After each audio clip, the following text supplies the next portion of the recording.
Судијата Афрем Фидани е новиот претседател на Врховниот суд. Со 8 гласа за и 5 против од членовите на судскиот совет, ја доби довербата да раководи со највисокиот суд во земјава. Фидани претходно бил апелационен судија, а во 2017-та станува врховен судија.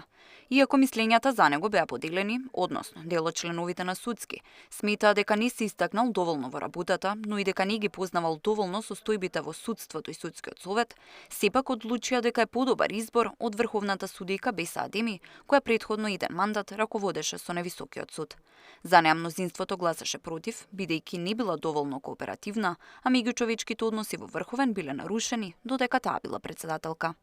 Кандидатот Афрем Фидани, искрено, јас сум изненадена, морам да ви кажам, колку имаше малку познавање во однос на актуелните состојби во судството, а како прв човек на највисокиот суд сметам дека тоа е недозволиво. Колегата Афрем Фидани го познавам лично, мислам дека е искусен судија, има менаџерски вештини и ќе оправда нашата доверба, затоа гласав за. Аз не видам во нејзиниот ангажман одреден предлог или заедничка расправа во надминување, во изнаоѓање на рационални решенија како подобро и поефикасно судство. Точно имам сознание дека во периодот дека она била председател биле нарушени човечките односи во Врховниот суд и сметам дека менаџерот како прв човек во Врховниот суд треба пред се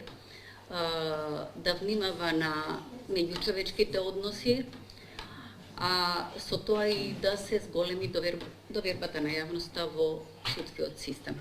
Председателот на Кривичниот суд пак Иван Џолев стана апелационен судија. Сите членови на судскиот совет му ја дадоа поддршката за да оди во повисокиот суд, бидејќи бил исклучителен судија долги години и пред да стане председател на најголемиот суд во земјава 2 мандати. Из неговите искажани ставови цврсто се бори за независно и самостојно судство и сметам дека треба да напредува затоа што од позиција на второстепен судија уште повеќе ќе се слуша неговиот глас и тоа ќе овозможи да на некој начин сите како поединци заедно се обезбеди самостојна и независна судска власт. Покрај Џолев за апелациони судии во кривична област беа избрани судијките Марија Клетничка-Марковска, Олја Ристова, како и судијата Бети Мјахија.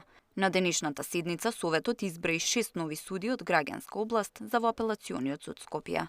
Тамара Дичевска, Сител телевизија.